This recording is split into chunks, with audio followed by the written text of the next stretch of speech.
जय हिंद दोस्तों। तो स्वागत है आप सभी का आरएस क्लासेस तारा में। और आज हम एक बहुत ही सुंदर अध्याय की चर्चा करने वाले हैं जिसका नाम है हड़प्पा सभ्यता, अर्थात क्लास 12th का एक टॉपिक है, चैप्टर है ईंटें, मनके तथा अस्थियां। आज हम चर्चा करेंगे कि किस प्रकार से हमारे इस अध्याय से कितने नंबर के प्रश्न बनते हैं और कैसे इसका समाधान करना है। यकीन मानिए आपको इस वीडियो के माध्यम से प्रश्नोत्तर की जरूरत नहीं पड़ेगी, इतना हम दावा करते हैं। यहाँ से जो भी क्वेश्चन बनेगा आप एक बार इसका नोट्स बना लीजिएगा, आपको आसानी से चीजें समझ में आनी शुरू हो जाएंगी। आज हम चर्चा करेंगे क्या, हड़प्पा सभ्यता की। और हड़प्पा सभ्यता को जानने से पहले थोड़ा सा हम चर्चा करेंगे, क्योंकि जब हड़प्पा सभ्यता की जानकारी लोगों को नहीं थी, सभी लोगों को केवल एक ही सभ्यता मालूम थी, वो थी सुमेरियन सभ्यता। विश्व की सबसे प्राचीनतम सभ्यता सुमेरियन सभ्यता। लेकिन दोस्तों हम बताना चाहेंगे कि सुमेरियन सभ्यता तो है सबसे पुरानी सभ्यता, लेकिन जब आज से लगभग 150 साल पहले हड़प्पा की खुदाई की गई थी, तब लोगों को पता चला कि चीन की सभ्यता, मिस्र की सभ्यता, मेसोपोटामिया की सभ्यता के बाद भी कोई अगर सभ्यता है तो हमारी एक सभ्यता है हड़प्पा सभ्यता। तो ये हड़प्पा आई कहां से, तो ध्यान देंगे कि सुमेरियन सभ्यता की 4 शाखाएं हैं और इन 4 शाखाओं में से एक शाखा जैसे क्या आ गई, तो एक मेरी आ गई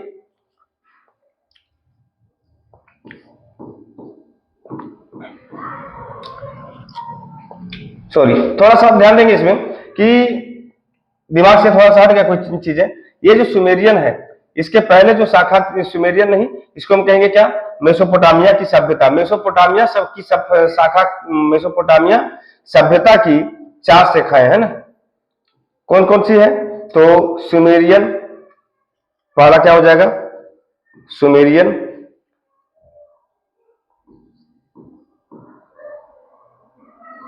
अकादियन, असीरियन, और जो सबसे पुरानी शाखा रही वो थी बेबीलोनिया।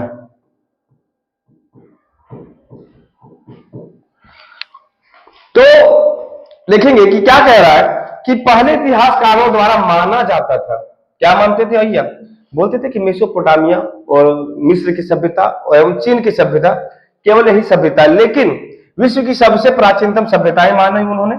लेकिन 1920 के बाद हमारे देश में, भारत में भी जब पुरातत्वविद आए तो पुरातत्वविदों ने माना, देखिए पुरातत्वविद एक शब्द है जिसको थोड़ा सा डिफाइन अगर करना चाहें तो कर सकते हैं, पुरातत्वविद। पुरा का मतलब होता है पुराना, तत्व का मतलब तो आपको पता है कि वस्तु या चीजें, और विद का मतलब क्या होता है, जानकार। तो पुरानी वस्तुओं के जानकार को हम क्या कहेंगे, पुरातत्वविद कहेंगे। तो पुरातत्वविदों ने जब सबसे पहले 1920 में, जिसमें से हमारा सबसे पहला जो नाम आता है वो दयाराम साहनी आता है, उन्होंने 1920 में जब सिंधु नदी के समीप हड़प्पा नामक स्थल पर जब उन्होंने खोज किया तो तब से माना गया, अर्थात इसी को कहा गया हड़प्पा सभ्यता या सिंधु सभ्यता। अब दोनों शब्दों का अर्थ अलग अलग बनेगा भैया, देखिएगा कैसे अलग अलग बनेगा, हड़प्पा या सिंधु। हड़प्पा जो है, एक सिंधु नदी जो है एक पर्वत श्रृंखला से या हम कह सकते हैं कि झील से निकलती है और वह भारत की ओर एंट्री करती है। अब ये जो सिंधु नदी है ना, एक आप लोगों के लिए कमेंट सेक्शन के लिए कुछ काम दे देते हैं, सिंधु नदी का उद्गम स्थल बताएंगे आप लोग, सिंधु नदी का उद्गम स्थल बताएंगे। तब तक हम चलते कि सिंधु नदी, अब ये ऐसा तो थोड़ी हो सकता है कि कोई नदी अगर हजारों किलोमीटर दूर तक फैली हुई है तो हजारों किलोमीटर तक एक ही गांव मिलेगा, ऐसा तो हो ही नहीं सकता। तो जब सिंधु नदी जहां जहां से गुजरी, उसी नदी के किनारे एक स्थल था जिसका नाम था हड़प्पा, उसी का नाम क्या था, हड़प्पा। और इसकी जब खुदाई गई, सबसे पहले जो इसकी खुदाई की इसलिए इसको बोला गया हड़प्पा सभ्यता, और ये नदी के किनारे स्थित थी, इसलिए कि सिंधु, अभी देखिए सिंधु नदी के किनारे कई सारे स्थल मिले हैं, अब देखेंगे कि रावी क्या है, सरस्वती नदी कौन सी है, सभी नदियों के आसपास में जो मिली स्थल है। लेकिन सबसे पहले जो हमने देखना है यहाँ पे हड़प्पा सभ्यता की जो खोज हुई थी 1920 में, है ना, 1920 में दयाराम साहनी ने इसको खोजा। अब चलेंगे कि हड़प्पा सभ्यता की पहली जानकारी कब प्राप्त हुई, तो बोल रहा कि आज से लगभग 150 वर्ष पहले अर्थात 160 वर्ष पहले इसकी खोज की गई थी, जो कि वर्तमान में पाकिस्तान में है। तो वर्तमान में पाकिस्तान में इसका मतलब क्या क्लियर करते हैं कि हमने देश का विभाजन जो किया वो ऊपर से किया है। अब जो हिस्सा था हमने वहां पे बांटा, तो जो क्षेत्र पाकिस्तान में गया वो पाकिस्तान का रहा, जो भारत में रहा वो भारत का रहा। उसी में से जो मेरा हड़प्पा हो जाए वो कहां चला जाएगा, पाकिस्तान में चल जाएगा। अब देखेंगे क्या कि उत्खनन कार्य के दौरान कुछ इंजीनियरों को अचानक हड़प्पा का पुराना स्थल मिला। अब क्या है हमारे इस अचानक खोज का कारण, तो उस समय भारत में रेलवे लाइन बिछाई जा रही थी, और रेलवे लाइन जब बिछाई जाने लगी तो आप समझेंगे कि अगर कोई घर है,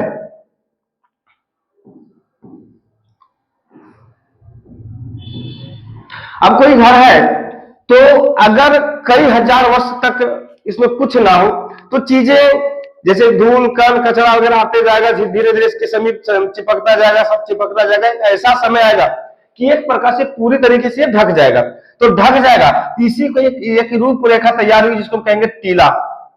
टीला हम लोग बोलते हैं ना, टीला। तो टीले का निर्माण हो जाएगा, लेकिन टीले के अंदर तो घर रहा ना, ऐसा थोड़ी कि टीला अगर बन गया तो घर धस गया।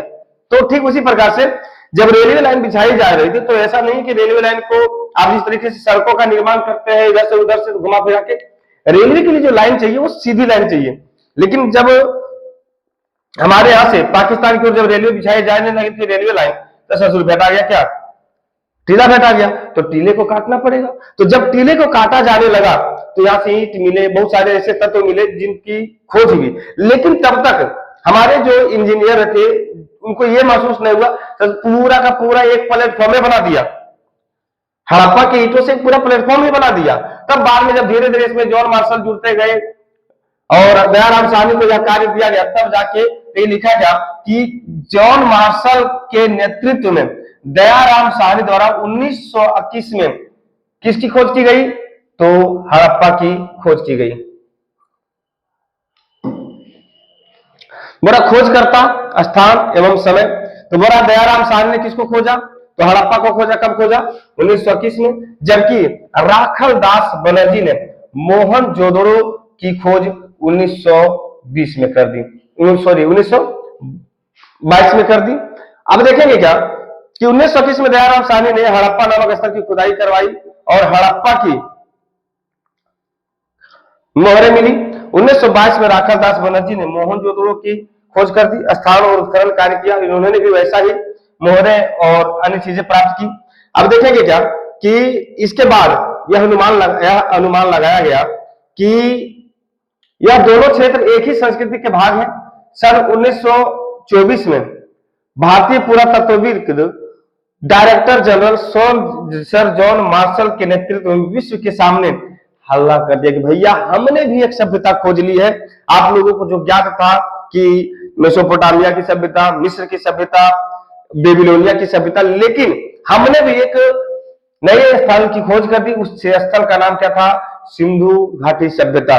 और इस बात को 1924 में सर जॉन मार्शल ने सभी लोगों के बीच में अनाउंसमेंट कर दिया कि हमने भी एक स्थल को खोज लिया है।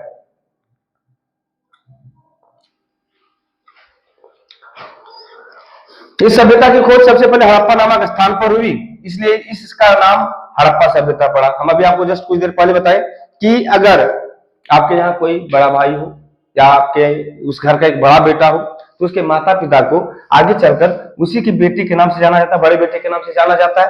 ठीक उसी प्रकार से सबसे पहले जहां कुदार और गेता चलाया गया उस जगह का नाम क्या था, हड़प्पा। इसलिए सबसे पहले जो खुदाई हुई वो हड़प्पा सभ्यता में हुई, इसीलिए इसे हड़प्पा सिविलाइजेशन भी कहते हैं। अब आगे चलेंगे।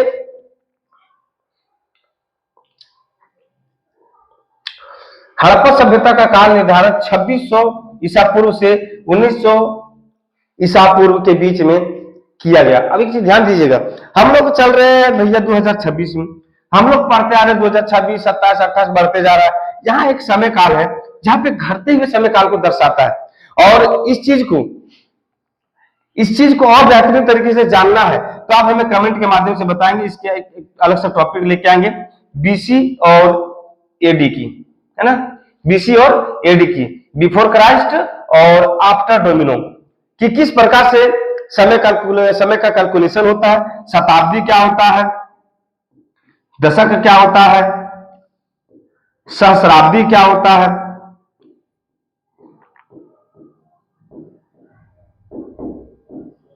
और कोटि क्या होता है। तो समय के कैलकुलेशन को अगर जानना है तो आप हमको एक कमेंट के माध्यम से बताएंगे, हम प्रयास करेंगे कि इसको भी एक वीडियो के माध्यम से आपको बता देंगे। अब देखेंगे क्या कि यहाँ के लोग जीवन का निर्वाह कैसे करते थे। हम लोग वर्तमान समय में जीवन निर्वाह का कोई ना कोई तरीका तो निकालते हैं, तो यहाँ से सिंधु सभ्यता में किस प्रकार की जीवन शैली जीते थे और क्या उनके जीवन का आधार हुआ करता था। तो भैया उस समय तो आपको ट्रैक्टर तो मिलेगा नहीं, तो कृषि के लिए क्या करना होगा, खेती बाड़ी करने के लिए आपको पशुपालन करना होगा। और आप एक मूवी देखेंगे क्या, मोहनजोदड़ो, है ना, उसमें आपको क्लियर पता चलेगा कि व्यापार कैसे होता था, शिकार कैसे किया जाता था। अब हो रहा कृषि प्रौद्योगिकी, जो पहला टॉपिक है वृषभ, आपको ऑब्जेक्टिव में एक क्वेश्चन पूछ देता है वृषभ, है वृषभ का मतलब क्या होता है, बैल। अब ध्यान देंगे कि जिंदा बैल थोड़ी मिलेगा जी, 2000 पुराना, 2500 पुराना जिंदा बैल तो मिलेगा नहीं, अर्थात मोहर है मिली।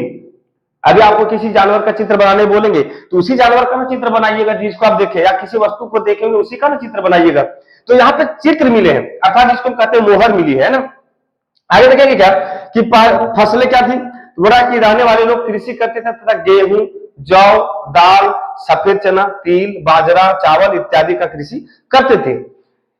बोला अब एक अगला जो टॉपिक है क्या, हल। बोला इतिहासकारों को चोलिस्तान, अर्थात पहले जो वर्तमान में पाकिस्तान है, वहां से हमको क्या मिले हैं, हल के साक्ष्य मिले हैं, है ना। और बोला बनवाली, बोला हरियाणा में क्या मिले हैं, मिट्टी के बने हल मिले हैं। भैया तो मिलेगा वही जिसको आप देखे रहेंगे। आगे क्या बोल रहा है, इससे यह पता चलता है कि खेतों में हल के द्वारा जुताई की जाती थी। आगे बोला जुते हुए खेत, तो समझेंगे कि काली बंगन, है ना, काली बंगन कहां पे मिलेगा, भारत के राजस्थान में मिलता है, वह जहां पे जुते हुए खेत के प्रमाण मिले, जहां अनुमान लगाया गया है कि एक साथ दो अलग अलग फसलें उगाई जाती थी। इसका मतलब ये नहीं हुआ कि एक एक खेत में धान और जो गेहूं मिलेगा। दो प्रकार की फसलें का क्या मतलब हो गया, एक रबी फसल और दूसरा हो जाएगा खरीफ फसल। दो प्रकार की फसलों का मतलब ये होगा। आगे क्या बोला, औजार, बोला लोग लकड़ी के हाथों से बनाए गए पत्थर के फलकों का प्रयोग फसल कटाई में करते थे। तो आपको पता है ना कि लोहा तो तुरंत मिला नहीं, समय लगा, समय, है ना, तो समय लगा। उस समय जो प्रयोग होता था वो पत्थरों का, लकड़ियों का इस्तेमाल होता था। तो पत्थर को अगर आप तोड़ दीजिएगा तो उसका जो अगला हिस्सा है ना बहुत नुकीला होता है, आपको भी काट देगा। अगर बड़ा सिंचाई, बड़ा खेतों में सिंचाई की आवश्यकता पड़ती थी जिसके लिए नदी तथा नहर से पानी लिया जाता था। अफगानिस्तान में सोर्तुगई में, है ना, नहरों का एक, सोर्तुगई में क्या मिला है, नहरों के कुछ सबूत मिले जहां से कृषि किया जाता था। जलाशय, कुछ स्थानों में कुएं से पानी लिया जाता था। धौलावीरा में जलाशय के प्रमाण मिले। जलाशय का मतलब क्या होता है कि एक प्रकार से कुंड, जल कुंड मिला, है ना, शायद इनका प्रयोग भी कृषि में किया जाता होगा। हड़प्पा सभ्यता में पशुपालन, है ना, कि किस प्रकार से वहां पे लोग जानवरों को पालते थे। और हड़प्पा सभ्यता में जानवरों की हड्डियां प्राप्त हुई हैं, जिससे पता लगता है कि यहाँ के लोग जानवरों को पाला करते थे। और पालतू पशु में क्या सबसे महत्वपूर्ण था, तो भेड़, बकरी, भैंस, सुअर का पालन करते थे। शिकार, यहाँ के लोग जो है मछली का और पक्षियों का शिकार किया करते थे, है ना। देखिए पूरा मछली तथा पक्षियों का और घड़ियाल की हड्डियों भी मिली, जिससे अनुमान लगाया जाता है कि हड़प्पाई निवासी जानवरों का भी शिकार किया करते थे। देखेंगे क्या कि इसका विस्तार, है ना, तो इसका विस्तार जो है या पाकिस्तान हो जाएगा, पाकिस्तान में क्या हो जाएगा, शुद्ध का गेंदोर, है ना, सुदका गेंडो। आपका यहाँ पे उत्तर में आएंगे, उत्तर में तो उत्तर में कश्मीर है, जहां पे कोई एक स्थल मिलेगा जिसका नाम है मांडा। और आलमगीरपुर अर्थात उत्तर प्रदेश, यूपी में क्या मिला है, तो आलमगीरपुर।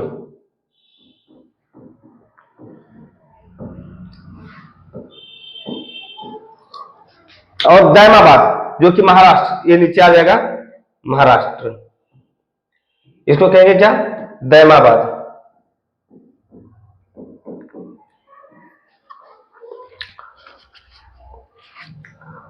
सुदका, मांडा, आलमगीरपुर और दैमाबाद, है ना। बोला क्या, पूरा स्थल ऐसे स्थल को कहते हैं जिस स्थल पर पुराने औजार, बर्तन, इमारत तथा इनके अवशेष प्राप्त होते हैं। इनका निर्माण यहाँ रहने वाले लोगों ने अपने लिए किया था, बाद में छोड़कर वे कहीं चले गए। हजारों वर्षों के बाद यह अवशेष जमीन के ऊपर या अंदर पाए जाते हैं। ये हड़प्पा संस्कृति के दो महत्वपूर्ण पुरास्थल हो जाते हैं। अब आप जो कि पहला हमने चर्चा किया इसकी बेसिक को हड़प्पा का, और अगला जो टॉपिक हो जाएगा मेरा वो हो जाएगा मोहनजोदड़ो, है ना। देखिए इस चैप्टर को पढ़ने के जब हम क्लास में पढ़ाते हैं तो लगभग 20 से 25 कक्षाएं जाती है, और उतना सारा अगर वीडियो बना देंगे तो आप लोग डर के पढ़ना छोड़ दीजिएगा, ये इतना कौन पढ़ता है आज के समय में। तो आपको डर के माध्यम से हम नहीं पढ़ाना चाहते हैं, हम आपको धीरे धीरे हौले हौले लेके चलेंगे और चीजों को और आसान बना देंगे। देखेंगे क्या कि एक मेरी नदी जो है इंडस रिवर, है ना, ये देखेंगे इंडस रिवर। अब देखेंगे इसी के बगल में आप चलेंगे क्या, ये मेरा क्षेत्र है पाकिस्तान, और पाकिस्तान देखिए यहाँ पे एक रावी नदी है ना। आपको पता है कि सिंधु नदी की 5 सहायक नदियां क्या है, तो इंडस, झेलम, चेनाब, रावी, ब्यास, सतलज। अब इसी में से देखेंगे यहाँ एक रावी स्थान है, यहाँ पे जो जगह आपको दिखाया जा रहा है मैप में, जो दिखाया जा रहा है जगह, इस जगह का नाम क्या है, हड़प्पा। और जब हड़प्पा को पढ़ेंगे और जब और आगे हम चलेंगे तो सिंधु नदी के किनारे क्या बसा हुआ है, मोहनजोदाड़ो, है ना। मोहनजोदड़ो को मृतकों का टीला, जबकि हड़प्पा सभ्यता और मोहनजोदड़ो को जुड़वा राजधानी कहा जाता है। तो इस तरीके से आपको पीडीएफ के माध्यम से आपको मिल जाएगा, जानकारी इसकी मिल जाएगी। आप इसको एक बार जाइएगा नीचे और कमेंट्स के माध्यम से इसको देखेंगे और मैप को जानेंगे कि किस तरीके से इसको और जानना है। ये जो पुराने स्थल दिखेंगे, थोड़ा सा वीडियो क्वालिटी लो हो गया है, प्रयास करेंगे कि अगली बार से और अच्छी वीडियो क्वालिटी आपको दी जाए। अवशेष जो पुरानी अस्थियां मिली है उसके बारे में बताया कि यहाँ पे किस तरह प्रकार से घर और ईंट मिला है। अब हमारे द्वारा कुछ आप लोगों के लिए ऑफर है और कुछ सूचना है कि अगर आप नवोदय, नेत्रहाट, सैनिक स्कूल एवं अन्य प्रकार के जो स्कूल के कंपटीशन लेवल के एग्जाम की तैयारी अगर करवाना चाहते हैं आप अपने छोटे बच्चों का या छोटे भाई बहनों का, तो आप हमारे दिए गए इस नंबर पर संपर्क करेंगे 9123144951 पर संपर्क करेंगे और इसकी जानकारी लेंगे, जहां पे हमारे सभी शिक्षकों के द्वारा रोजाना 10 घंटे का क्लास और उसके अलावा 2 घंटे का रिवीजन क्लास के माध्यम से आवासीय व्यवस्था के तहत पढ़ाया जाता है। अर्थात हमारे यहाँ हॉस्टल भी है, हॉस्टल फैसिलिटीज है ना। कल हमने चर्चा किया था क्या कि 9वां और 10वां का बैच शुरू हो गया। आप देखेंगे क्या कि जो हमारी एक नए बैच का जो आगाज हुआ है 31 मार्च तक। अगर जनरल कंपटीशन के लिए अगर खास ऑफर क्या है कि अगर आप 31 मार्च के अंदर तक आते हैं तो आपको जो फिजिकल है अर्थात जिसको आप दौड़ कहते हैं, रनिंग कहते हैं, पीटी कहते हैं, ये निःशुल्क कराई जाएगी। और अगर आप 31 मार्च के बाद में आते हैं भैया तो हर महीने इसको 100 नहीं मानिएगा, ये 200 रुपया है, आपको 200 रुपया लगेगा अगर आप बाद में इनरोल करते हैं या इसमें आप जुड़ते हैं तो। और इसके लिए आप संपर्क कर सकते हैं हमारी इस नंबर पे। सभी विषयों की तैयारी एक छत के नीचे न्यूनतम शुल्क के साथ, ये आपको मुफ्त में कराया जाएगा। ऐसा नहीं कि बाद में आपसे ऐड कर ले लिया जाएगा धड़ाधड़ करके। लेकिन अगर आप 31 मार्च के बाद आते हैं तो हमारे द्वारा जो नियम कानून है, क्योंकि नियम बनाया ही जाता है लोगों की सुरक्षा के लिए, आपकी भलाई के लिए, तो आप 31 मार्च से पहले आइए और इसमें जुड़ते चले जाइए। और अगर सेशन कैसा लगा आप लोग थोड़ा सा कमेंट के माध्यम से बताते चलेंगे।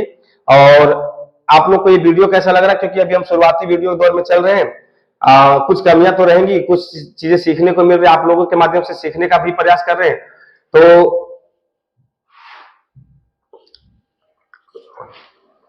उम्मीद करेंगे कि सेशन अच्छा लगा हो और इसी प्रकार से हमको आगे बढ़ाने का प्रयास करेंगे। चीजों को अगर आपको कमी लग रही तो कमी को दूर करने का हम प्रयास करेंगे। यही हमारा एक प्रयास रहता है कि आप लोग जिस प्रकार से हम मेरा हौसला बढ़ाइएगा और भी चीजें हम बेहतर करते चले जाएंगे। इसके और भी शाखा और भी वीडियो चाहिए, और भी पार्ट्स चाहिए तो आप हमको कमेंट्स करेंगे, हम आपको और भी इसकी डिटेलिंग करते जाएंगे। और उम्मीद है सेशन अच्छा लगा होगा। तब तक के लिए जय हिंद। इसको नोट्स के माध्यम से रिवीजन करते चले जाएंगे। धन्यवाद।